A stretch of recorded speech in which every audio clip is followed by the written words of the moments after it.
తండ్రి వీరేం చేస్తున్నారో వీరెరగరు కనుక క్షమించండి. యాజ్ ఎ క్రిటిక్గా నాకు అబ్జెక్షన్ వచ్చింది అప్పుడు. అతను చెప్పాల్సింది వేరే, నేను మంచోడిని, నన్ను కాపాడని చెప్పాలి. నేను వీళ్ళకి మేలు చేశాను, నన్ను కాపాడి వీళ్ళని శిక్షించు అని చెప్పాలి.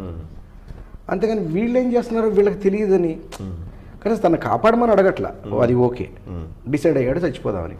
కానీ ఎదుటోళ్ళని క్షమించమంటాడేంటి?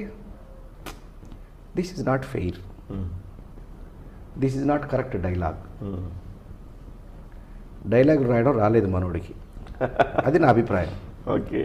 బట్ ఇంత గొప్ప మూవీలో అంత చిన్న ఎర్రర్ ఎలా ఉంటుంది అని మళ్ళీ ఆ సినిమా చూడడం మొదలెట్టాను, నేను నా భార్య సేమ్ ఒకే టైంలో.